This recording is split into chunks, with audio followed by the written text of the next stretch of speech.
આપકી અદાલતમાં રાની મુખર્જી પર આરોપ છે કે એ હવે જરૂરત કરતા વધારે બોલ્ડ થઈ ગઈ છે.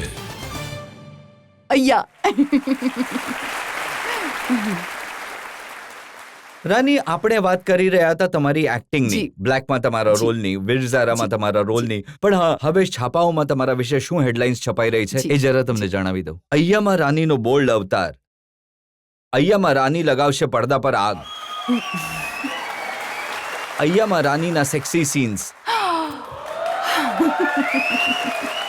અય્યામાં રાનીનો સ્કિન શો. અને પછી લખ્યું છે અય્યામાં રાનીએ કર્યો સેક્સનો વઘાર. હું ઈચ્છું છું કે આ જેટલા જર્નલિસ્ટ જેમણે આ હેડલાઇન લખી છે એમના નંબર આપવામાં આવે. હું જરા એમની સાથે પર્સનલી વાર્તાલાપ કરવા ઈચ્છું છું કે એમને અય્યામાં એવું શું દેખાયું કે આવી હેડલાઇન છાપી રહ્યા છે. અને પછી પણ એ તો કહે છે કે હદ કરી દી આપને. નહીં, હદ બિલકુલ નથી કરી. તમને સારી તો લાગી રહી છે ને એ ફિલ્મ? બસ.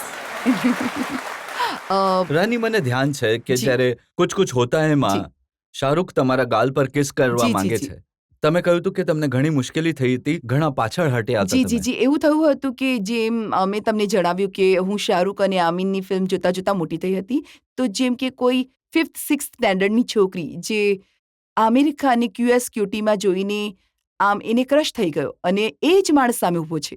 તો હવે મને આમિરને જોઈને મને શરમ આવી રહી છે અને કે હું ખાલી એમના બૂટ પર મતલબ મારી નજર જઈ રહી છે અને મને આમિર કહી રહ્યા છે આંખોમાં જો. તો હું કહું છું હા જોઉં છું, અને એક્શન કહેવા તો પછી હું આંખોમાં જોઈશ. તો એમણે મને શીખવ્યું કે જ્યારે આપણે રોમેન્ટિક સીન કરીએ છીએ તો આંખોથી કનેક્ટ કરવું ઘણું જરૂરી હોય છે કેમેરા સ્ટાર્ટ થતા પહેલા, જેમ કે હું હમણાં તમારી આંખોમાં જોઈ રહી છું.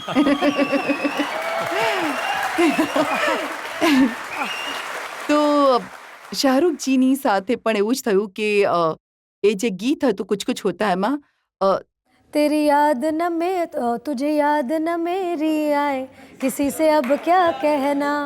તો એવું હતું કે કાજોલ એક જગ્યાએ રડી રહી છે, એમનો પણ ટેપ એ સમયે ખુલી ગયો હતો અને એક જગ્યાએ હું અને શાહરુખ રોમાન્સ કરી રહ્યા છે. તો હવે શાહરુખ મને કિસ કરવા આવ્યા ગાલ પર, તો હું સ્લોલી શિફ્ટ થતી જઈ રહી હતી કારણ કે મને એવું લાગી રહ્યું હતું કે શાહરુખ ખાન મારા ગાલ પર કિસ કરશે. અરે બાપ રે!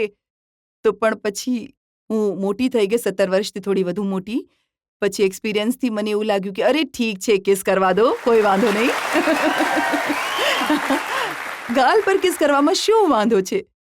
તો પછી હું હવે ગાલ આમ આગળ કરી દઉં છું.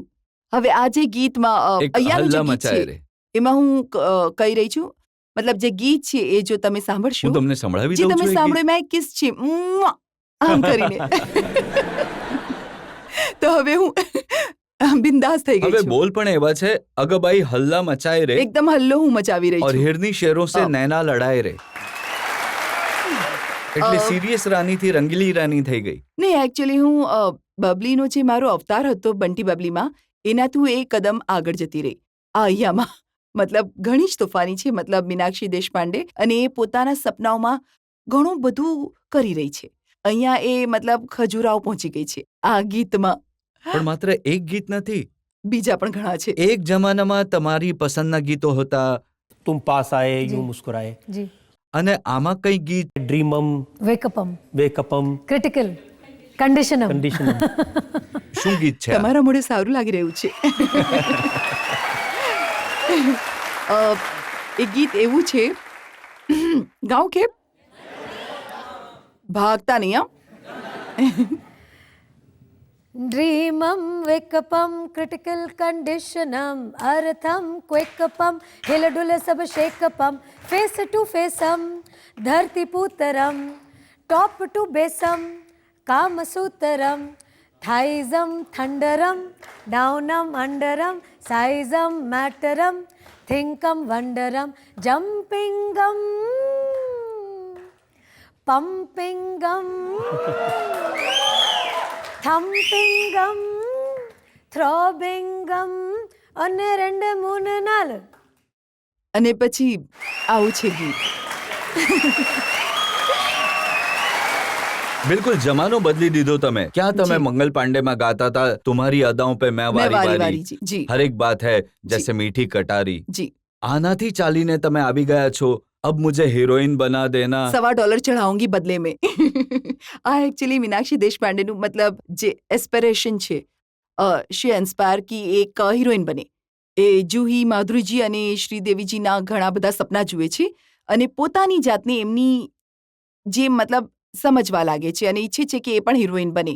જેમ કે મતલબ હિરોઈન લોકો જેવા હોય છે તો એ મતલબ પ્રે કરી રહી છે કે મને હિરોઈન બનાવી દો, હું $1.25 ચઢાવીશ તો આ ચરણમાં. તો આ સપનાના બહાને 3 આઈટમ કરી દીધા તમે આમાં. મારી ફિલ્મમાં પણ મારી જ ફિલ્મમાં પણ મેં ડાન્સ કર્યો છે અને Meenakshi Deshpande as a person in the film is an item. ગીતો આઇટમ નથી.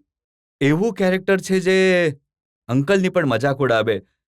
તમે એમાં કહ્યું કે પેડો કે આગે બચ્ચન ઓર પેડો કે પીછે રેખા. નહીં, એકદમ બિલકુલ મજાક બિલકુલ નથી. એમાં કંઈ જ નોર્મલ નથી. બધા લોકો વાંકડે છે. દરેક વસ્તુ તમે જોશો, મતલબ મારી માં વાંકડી છે, પિતાજી વાંકડે છે, ભાઈ વાંકડા છે, મિત્રો તો વાંકડા જ છે અને જે રોમાન્સ છે એ પણ વાંકડો છે. ગીતો તો વાંકડા છે જ.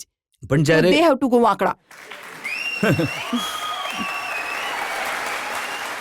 પણ જ્યારે બોલ્ડ રૂપમાં તમારી માએ જોયા તો એમણે શું એમણે કહ્યું? કહ્યું అయ్యా ఊరే బాబా কি হচ্ছে কি ভালো দুর্দান্ত ফাটাফাটি મમ્મી સાંભળ્યું- એકચ્યુઅલી એક ઘણી મતલબ મજાની વાત જણાવું છું. મારી સૌથી મોટી ફેન મારી મમ્મી છે.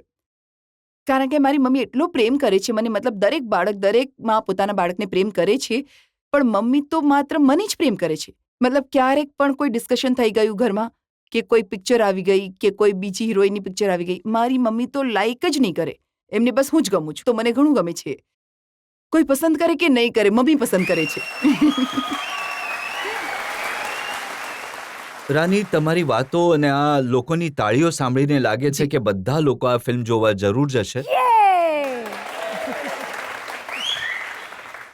અને હું તમને એ વચન આપી શકું કે હું પણ પ્રયત્ન કરીશ આ ફિલ્મ જોવાનો.